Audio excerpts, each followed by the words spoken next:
I'll never forget the moment I realized I had no power. I was 24, sitting in a meeting room with fluorescent lights buzzing overhead. My manager was talking about me like I wasn't there. He's good, but he needs hand-holding. He's not quite leadership material yet. I was sitting right there, 3 feet away from him. And what did I do? I nodded. I actually nodded, like I was agreeing with him. Like I was grateful that he was only mildly insulting me instead of fully destroying me. I smiled on the drive home. Then I pulled into my apartment complex, turned off the engine, and just sat there, hands on the steering wheel, staring at nothing. That's when it hit me. The reason people treated me like I didn't matter was because I acted like I didn't matter. Every time I laughed off disrespect, every time I over-explained my choices, every time I dropped everything the second someone needed me, every time I stayed quiet when I should have spoken up. It's like I was training everybody to walk all over me, and they were excellent students. You know what's terrifying? Some people can shut down an entire room without saying a single word. They don't argue, they don't explain themselves. They just look at you, and suddenly you're the one feeling small. Then there's the rest of us. The nodders, the over-explainers, the people who answer texts at 2 a.m. because we're scared of seeming difficult.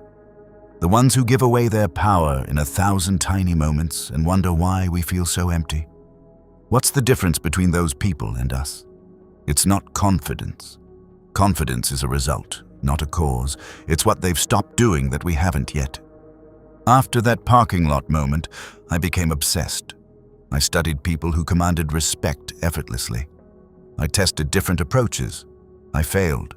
I adjusted. I failed again. And eventually, I figured it out. There are 5 ways to handle people that makes most disrespect end. Not all disrespect. Some people are committed to misunderstanding you no matter what. But most of it? The casual boundary pushing, the subtle digs, the people who test you to see what they can get away with. These 5 shifts shut that down almost immediately. I went from the guy who got talked about in meetings to the guy whose opinion people wait for, not by becoming louder, not by being aggressive, by doing less. I'll give them to you from the simplest shift to the most life-changing. And I promise you, if you actually use these, people will start treating you differently within days, not months, days. But first, you need to understand something. Disrespect is never random. It's a test. Every time someone crosses a line with you, they're running an experiment, they're gathering data. How does this person respond when I push them? Do they fold? Do they fight? Do they pretend it didn't happen? Your response writes the rules for how they'll treat you forever. Most people fail the test without knowing they're being tested. Let's make sure you pass, first try. But before we dive in, make sure to hit that subscribe button to see the next video and catch all the secrets to your own success. Point 1. Master the silence. Here's the basic instinct most people have when someone disrespects them. React and defend. Explain why the disrespect was unfair. Launch into a speech about intentions and feelings and context. Every word is a gift to the person who just disrespected you. Here's what nobody tells you. People who throw disrespect at you are fishing. They cast out a line and wait to see what bites. They want the stammer and stuttering. They want the flush of embarrassment. They want proof that their words landed, that they have power over your emotional state. Your reaction is their reward, but when you give them nothing, when you just look at them, calm and steady, in complete silence, you break the game. I had a co-worker, let's call him Dave, who loved taking shots at me in meetings, always disguised as jokes. Oh, here comes the idea guy with another winner, while people chuckled nervously. I'd laugh too. I'd say something self-deprecating. I'd try to out-joke the joke. It never worked. It just made him bolder. Then one Thursday, Dave made his comment, and something in me shifted. Maybe I was tired. Maybe I'd finally had enough. But instead of laughing, instead of anything, I just looked at him. No smile, no frown, just eyes. 1 second, 2 seconds, 3, 4, 5. The room went quiet. Someone coughed. Dave's smile started to falter. He looked around for backup. Nobody would meet his eyes. He mumbled something about "just kidding" and looked down at his laptop. He never made another comment about me. Not once. Not ever. 5 seconds of silence accomplished what a year of clever comebacks never could. Why does this work? Because silence is a mirror. When you don't react, people are left alone with what they just said. They hear it echo in the quiet. They feel the weight of it, and they don't like what they see. The silent stare says without words, "I see exactly what you're doing, and I'm choosing not to play." That's not weakness. That's the most powerful thing you can do. Here's the technique. Next time someone disrespects you, and it will happen, don't react. Let your face go neutral. Hold eye contact. Count to 5 in your head. If they ask what's wrong, 1 sentence. "That was disrespectful." Then silence again. Watch them squirm. Watch them realize they picked the wrong target. Silence isn't the absence of power. It's the purest expression of it. Remember that line. You'll need it. Point 2. Stop giving yourself away. There are 2 currencies you spend every single day without realizing it: your time and your justifications. Most people hand out both for free, and then wonder why nobody values them. Let's start with justifications. Quick question. How many times have you made a personal decision, something that affects literally nobody else, and immediately felt the need to explain it? Why are you leaving that job? Why didn't you go to the party? Why are you eating that? Why are you still single? Why would you move there? And like clockwork, you launch into a presentation, reasons, context, backstory, disclaimers. You build a legal case for your own life choices. You know what you're actually saying? My decisions aren't valid until you approve them. I used to do this constantly. Someone would raise an eyebrow at any choice I made, and I'd turn into a defense attorney. I thought I was being open, communicative, transparent. I was actually being a pushover. Then I tested something. My aunt asked why I was leaving a stable job for something riskier. Old me would have given her a 20-minute presentation about fulfillment and long-term trajectory and calculated risks. New me said 4 words, "because I wanted to." She waited for more. I just smiled. She opened her mouth, closed it, nodded, and moved on. That was it. No argument, no pushback, just acceptance. Here's the psychology behind it. When you over-explain, you signal uncertainty. You're essentially asking, "Is this okay? Can I have permission?" That puts other people in charge of your confidence. When you state your choice simply and stop talking, you signal something else entirely. This is decided. I'm at peace with it. Your approval is not required. Your certainty is the explanation. Now let's talk about time. Here's an economics lesson that will change your relationships. Anything unlimited and free becomes worthless. Water from a tap, taken for granted. Water in a desert, priceless.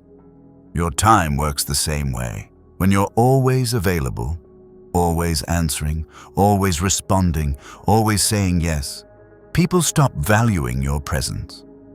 Not because they're bad people, but because you've trained them to see it as unlimited. I used to respond to every text within minutes. Every call got answered on the first ring. Every request got an immediate yes. I thought being available made me valuable. It made me furniture. People texted me at midnight knowing I'd respond. They asked for last-minute favors because they knew I wouldn't say no.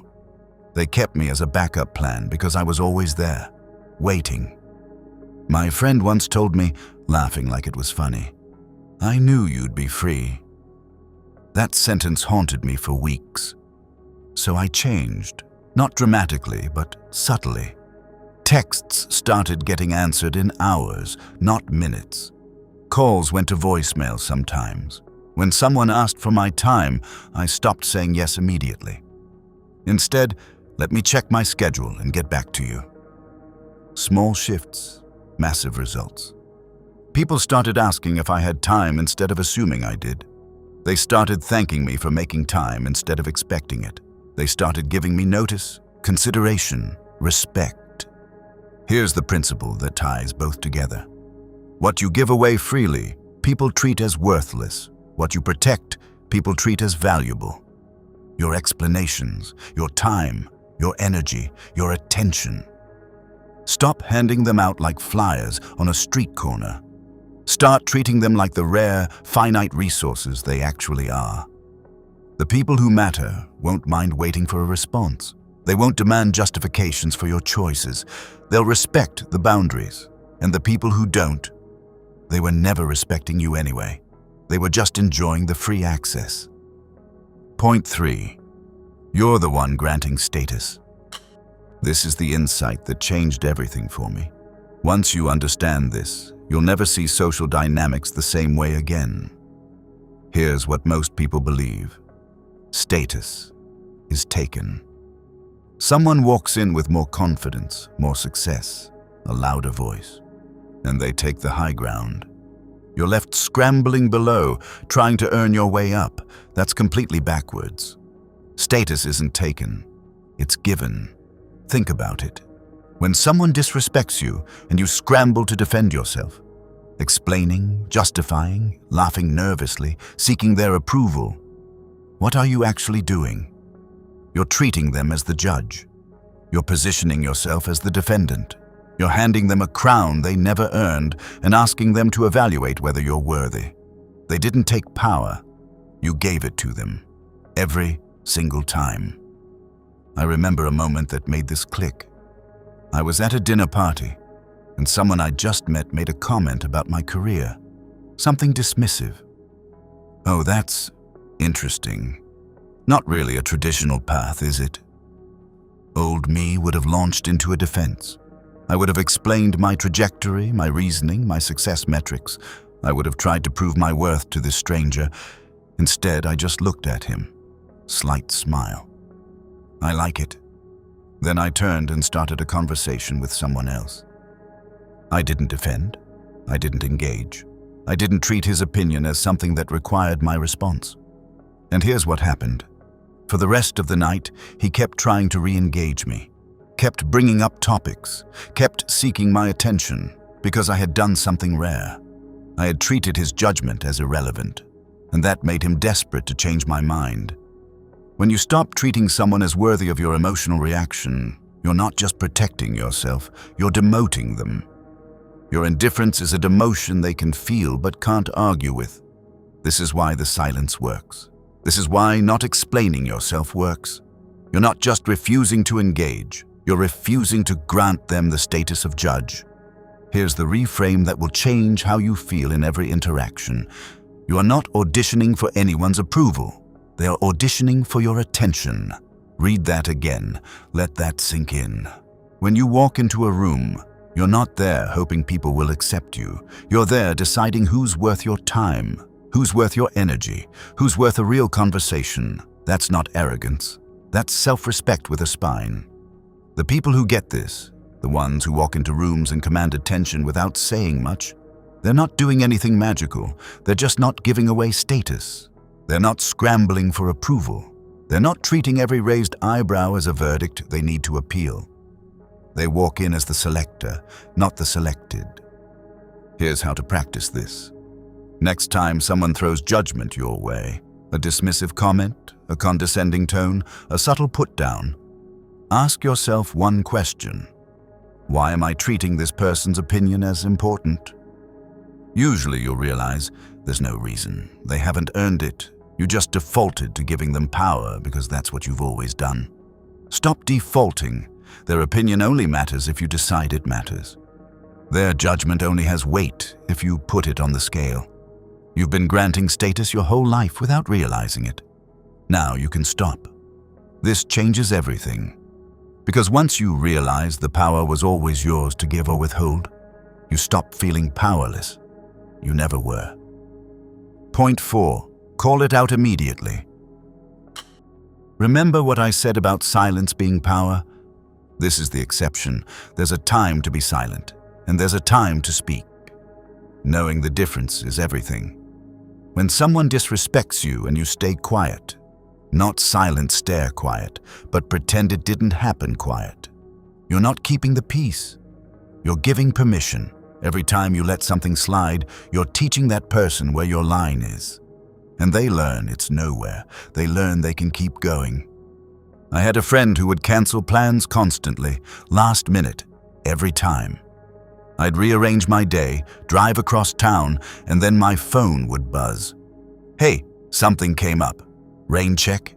And I'd type back, no worries, because I wanted to be easygoing, low maintenance. The chill friend.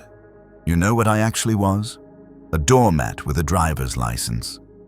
The fifth time it happened, something clicked. I remembered the silent stare. I remembered not giving myself away. I remembered that I'm the one who grants status. And I'd been granting her permission to waste my time. So I typed something different. This is the third time in 2 months you've canceled last minute. I rearranged my schedule for this. That's not okay. I stared at the message for a full minute before sending it. My heart was pounding. I was convinced she'd never talk to me again. She responded in 10 minutes. You're right. I'm so sorry. I didn't realize I was doing that. Can I make it up to you? She never canceled last minute again. And here's the thing. Our friendship got better because there was finally real respect in it. Here's the formula. Keep it simple. Keep it calm. State what happened and that it's not acceptable. That comment was disrespectful. I don't appreciate being spoken to like that. That's not okay. Then stop talking. No long explanation, no emotional monologue. Just the statement and then silence. You're combining techniques now. You're speaking up, then using the silence. That's the 1-2 punch. Most people have never been called out directly. They're used to everyone pretending things are fine. When you calmly name their behavior, they don't know how to react. Usually, they apologize. Sometimes they get defensive, but almost always they stop doing the thing you called out because you showed them there are consequences. Simple, immediate, calm consequences. Silence is power. But strategic speech is power too. The key is knowing when to use each. Point 5. Control who gets access. This is the hardest one, and the most important. Everything I've taught you so far, the silence, protecting what you give away, understanding who grants status, calling things out, all of it is useless if you keep letting the wrong people into your life. Some people don't want to respect you. Some people benefit from you being small. Some people have spent years learning exactly how to undermine you, and no technique will fix that. The only solution is distance. I had a friend since high school. 15 years of history, inside jokes, shared memories, all of it. But every time I saw her, I left feeling worse. Little comments about my weight, jokes about my career, backhanded compliments that took me days to decode. Wow, you're really doing well. For someone who started so late. I made excuses for years. That's just her humor. She doesn't mean it. We've been friends forever. But my body knew the truth. I'd feel anxious the night before seeing her. I'd replay her words for days. I'd question myself constantly. I was paying rent to someone who was slowly demolishing the building. So I did the hardest thing I've ever done. I created distance. No dramatic confrontation, no explanation. I just became less available. Texts took longer. Invitations got declined. The friendship faded naturally. And something remarkable happened. I had more energy. I stopped questioning myself so much. I started attracting people who actually made me feel good. People who celebrated my wins instead of minimizing them. People whose presence charged me up instead of draining me. The space left by one negative person filled with 3 positive ones. It's like the universe was waiting for me to make room. Here's the framework. Think of your life as a venue. You're the bouncer. Not everyone gets in just because they showed up. Not everyone stays just because they've been there a while. Ask yourself, does this person leave me feeling better or worse? Do they respect my boundaries? Do they celebrate my wins or explain them away? Would I choose this person as a friend if I met them today? If the answers aren't good, it's time to create distance. You don't owe anyone an explanation. You don't owe anyone continued access to your life just because of history. Loyalty is beautiful, but not when it's one-sided, not when it costs you your peace. Some people will call you cold. Let them. They're usually the ones who benefited from your warmth without ever returning it. Your energy is finite. Your peace is precious. Guard both like your life depends on it, because in many ways, it does. Conclusion. Let me take you back to that parking lot. 24 years old, sitting in my car after being dismissed in front of my entire team, hands on the steering wheel, wondering why I let people treat me like I was invisible. That version of me had no idea what was coming. He didn't know that in a few years, the same people who dismissed him would be asking for his opinion, that he'd walk into rooms and people would straighten up, that he'd have relationships built on actual respect instead of tolerance. He didn't know that all it would take was 5 shifts, 5 ways to handle people that would make most of that disrespect end. Master the silence. When someone disrespects you, let your non-reaction be the loudest thing in the room. Stop giving yourself away. Your time and your justifications are valuable. Treat them that way. Remember who grants status. It was always you. Stop handing out crowns to people who never earned them. Call it out immediately. Silence is power, but silence in the face of disrespect is permission. Know when to speak. Control who gets access. Not everyone deserves a front row seat to your life. Some people need to be escorted out. These aren't about becoming someone you're not. They're about removing the habits that hide who you already are. The person underneath. The one who doesn't need approval, who doesn't chase validation, who knows their worth. That person has been there all along, buried under years of people-pleasing and over-explaining and trying to be liked. Strip it away. Let that person breathe. Here's what I want you to do. Pick one of these points, just one. The next time someone tests you, and they will, I want you to use it. Feel the discomfort, but do it anyway, and watch what happens. Watch the shift in their eyes. Watch them realize they're dealing with someone different now. Someone who won't fold. Someone whose respect has to be earned. Then come back and tell me about it.